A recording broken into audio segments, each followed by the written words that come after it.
speak a little bit more about the essay he included in the appendix of this book, which I guess partly inspired the book itself, it might be fair to say. I think that's fair to say. The humanitarian versus the religious attitude, written in 1944 by perhaps the most of us obscure scholar, Aurel Kolnai. And we wanted Professor Mahoney to take 15-20 minutes and introduce us to the thought and the person of Professor Kolnai. So. Well, very good. Kolnai, by the way, is probably obscure for most people who study moral political philosophy in the United States, but he has his following. And many of his writings have been translated into French. There are quite a few books now available in English, and there's some very distinguished people, David Wiggins, Bernard Williams, Pierre Benant, and others who have written, I think, very penetrating, searching pieces on Kolnai. So there have been a couple of international colloquia.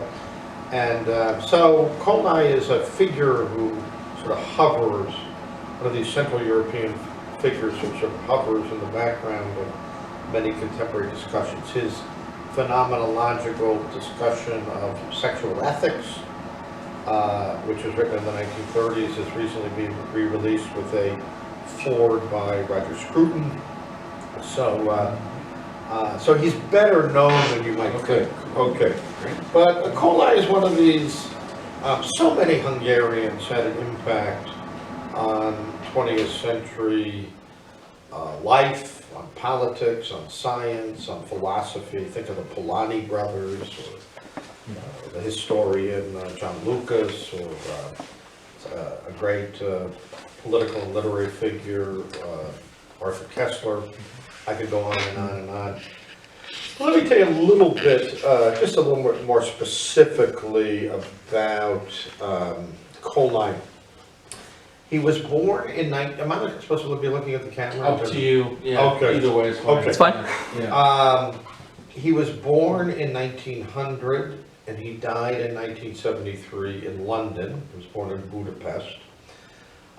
He came from a kind of conventional, secular Jewish milieu.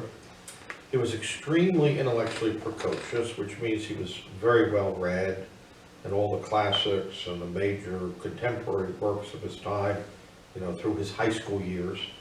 He was part of a circle that included the Polanyi brothers called the Galilei Circle, which was a group of liberal Hungarians who were sympathetic to making Hungary a more classic liberal society and state. This is 1920s we're talking about? I'm talking about, the teens. Yeah, the too. teens. Yeah. Okay. When I say intellectually precocious, I mean he was intellectually active in his teens. Oh, in his teens, but also teens. in the 1920s. I was wondering. Yeah, the Galilei Circle Yeah. was through the war and after the war. Kolnai briefly, he moved to Vienna in the early 20s, and he belonged briefly to a psychoanalytic circle around Freud. I think that was a very decisive turning point for Kolnai because he was struck by how reductive or hostile to a sort of robust notion of the human soul, how totalitarian the inner workings of the emerging psychoanalytic movement was. So he wrote an early critique of psychoanalysis, and he broke with Freud in the early 1920s. So he's like 21, 22, typical age of a college student, and he's already well on his way to sort of articulating a mature intellectual project. And so the 20s were really important for Kolnai because in that period he discovered phenomenology. Now, phenomenology has two possibilities linked to it. One, I would say, is the path that Shaler took for a while. Shaler is complicated because he was perhaps the greatest of the religious phenomenologists, but he left the Catholic Church because he was a consummate and serial womanizer, and his sexual habits did not coincide with the Sixth Commandment. So anyway, so he left the Catholic Church in 1925. Shaler, Dietrich von Hildebrand, and others really applied phenomenology and the whole idea of intentionality, that the human mind is directed to objects of truth, applied it to moral philosophy and an understanding of value theory that was compatible with a ranking of values and virtues, etc., etc. And eventually Kolnai spent a year or two in Freiburg with Husserl and published a major phenomenological study, which is available in English and French and other languages, on disgust, de Ekel. And but at the same time, he was always a political man and a political commentator, politically precocious, had strong anti-totalitarian convictions. He wrote a series of articles in the Germanic press in Austrian Germany, beginning in 1926, attacking National Socialism, dissecting it in a very serious way. And this would culminate in 1938 in a very profound and powerful book called The War Against the West, where he warned that at the heart of National Socialism was a pagan barbarism. He studied the writings, and it mustn't have been fun, of many of the leading Nazi ideologues to show just how primitive and irrational and contemptuous of God and man they were in theory and practice. And it was a huge bestseller. It was the Book of the Month Club. It sold 500,000 copies in England and America. So it was his most famous book. I would say this, in the late 30s and the 40s, when Kolnai eventually came to the United States, he lived in Cambridge, Mass. For a while. And I think he worked with the U.S. government in sort of propaganda against the totalitarian regimes. Eventually went to Laval, which had a distinctive school of Thomism. Now these are all very interesting. By the 1940s, he had become a conservative, with a capital C. Great story in his memoirs. The Maritans, especially his wife Raisa, was from Russia, were political progressives, but not pro-communist. But it was a dinner party in 1942, I think in New York, and democracy came up, and progress, and Raisa said, wow, this is a war for democracy and progress, and Kolnai said, well, I'm not for progress with a capital P,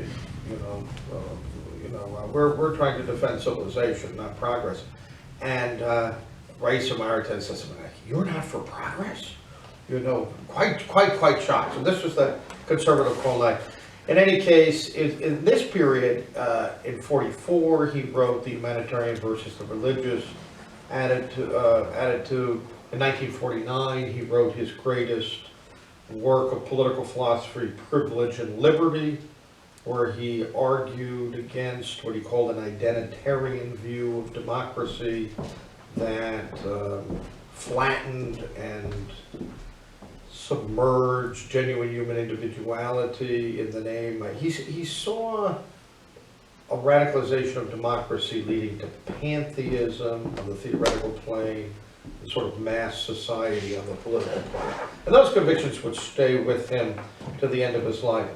But he was never a doctrinaire or dogmatic thinker. I'll give you an example. He published an essay in 1972 in German, which Francis Dunlop edited, translated from my volume of Kolnai's writings. It's called The Conservative versus the Revolutionary Ethos. And he says, the revolutionary who wants to radically transform the world cannot appreciate in an Aristotelian way the sort of partial justice of conservatism, a natural order of things, preserving the common good. But he says a real conservative, not a hack, not a partisan, but someone with a conservative philosophical and political temperament can appreciate some truth in the revolutionary position. In other words, that equality is part of the civic and moral truth, that oligarchy can be a danger, etc. So his conservatism was able to accommodate what he saw as some, all partisans, even ideological corruptions of politics, are usually on to something. But the problem is to have a rich enough and capacious enough understanding of human nature, the soul, political common good to accommodate those insights without adopting what he called a fundamentally morally and politically subversive attitude. So I'll wrap up real quickly, but let me give you an idea of some key Kolnaian ideas, and then we can turn to his, that essay really, you can see the influence of phenomenology. In part, it's a phenomenology of humanitarianism as a moral and political attitude. But one of the great essays in this book, which was posthumously published, Ethics, Value, and Reality, put together by Bernard Williams and David Wiggins. Bernard Williams is a famous English philosopher. David Wiggins is a friend of mine, is a analytic Aristotelian. So he writes in an analytic philosophy mode, but he's very much a Aristotelian.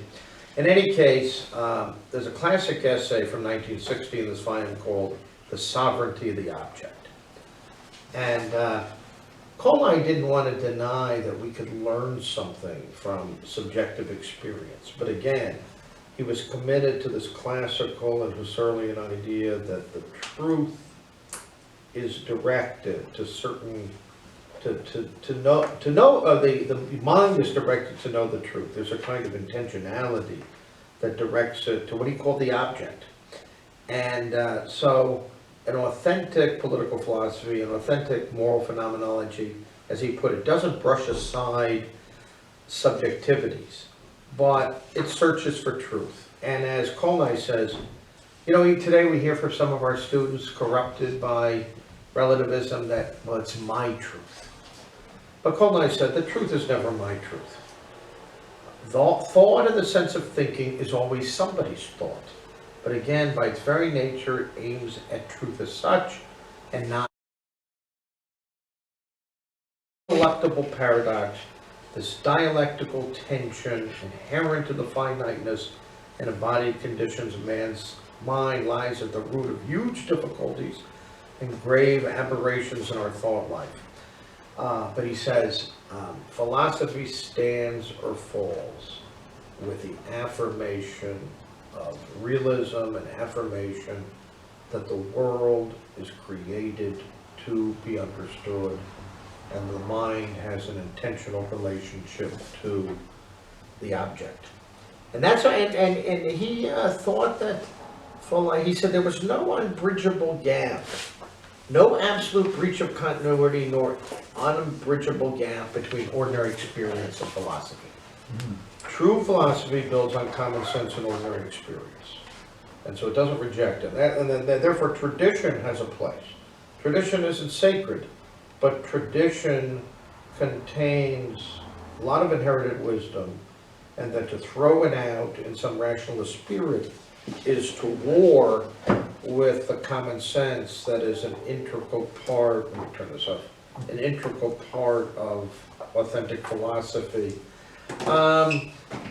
Two other quick mentions. Kolnai had in this volume, Ethics, Value, and Reality, a wonderful essay called Existence and Ethics, where among other things he dissects existentialism, the existentialism of Heidegger and the existentialism of Sartre.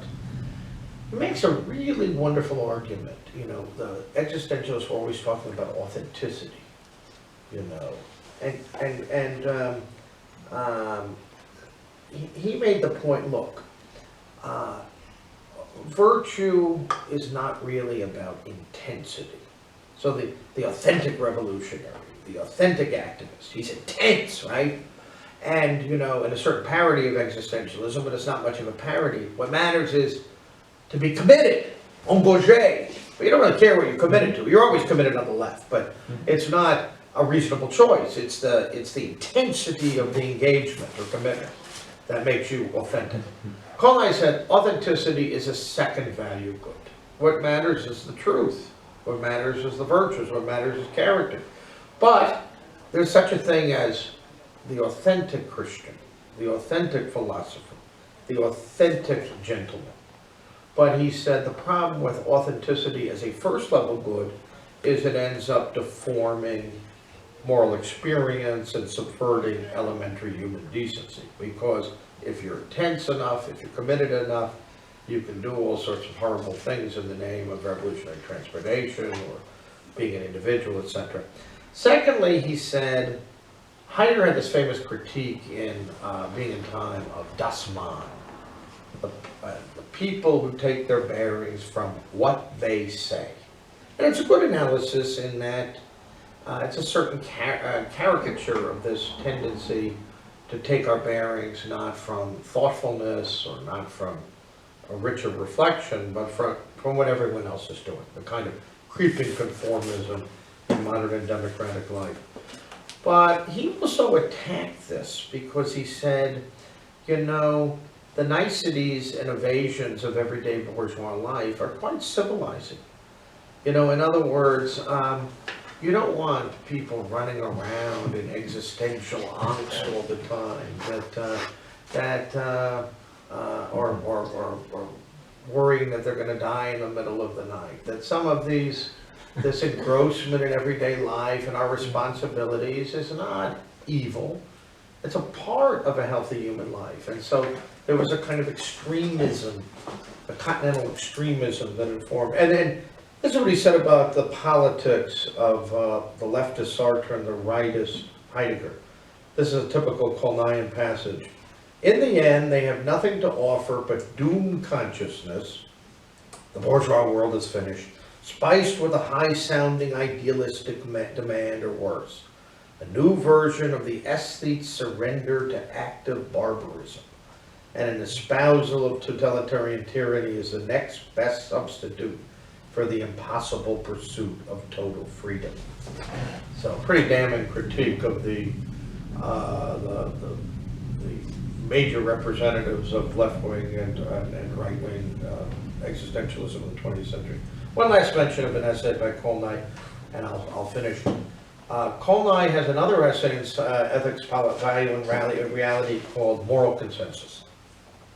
It's a very, very interesting article, and he addresses, in a very philosophical way, 5 or 6 standard objections in the name of historicism, cultural relativism, some more obscure philosophical positions. So the idea that we can ascertain a broad moral consensus among human beings. But Kolnai says most cultural and moral relativists make a key mistake. They confuse the variety of cultural practices, of folkways and ethos with fundamental different moral evaluations.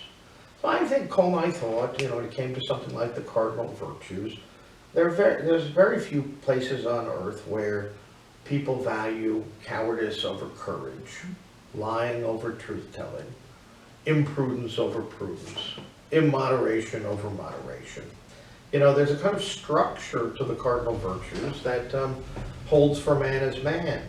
And he also thought that while there could be different moral emphases in different traditions, that there was something like a moral consensus. Now, he thought this was a little complicated by modern ideology, which introduced a kind of frontal assault on the shared moral evaluations of different peoples and cultures. But that essay, Moral Consensus, is probably the most powerful and profound critique of moral and cultural relativism that's been written.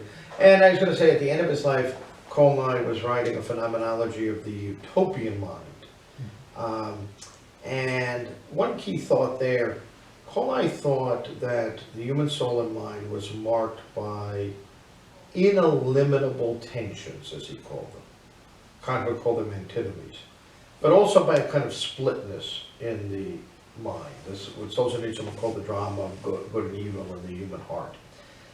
And he said, we can lament these as, the tragic dimension of the human condition, or we can say, those ineliminable tensions, that drama of good and evil, are the very preconditions of 2 inestimable goods. Conscience, which helps us navigate that drama and those ineliminable distinctions, and practice. It makes possible life, including politics and moral judgment. We would be a lot worse off in a way without those tensions and splits, because what would we do? We would lead fundamentally unserious lives.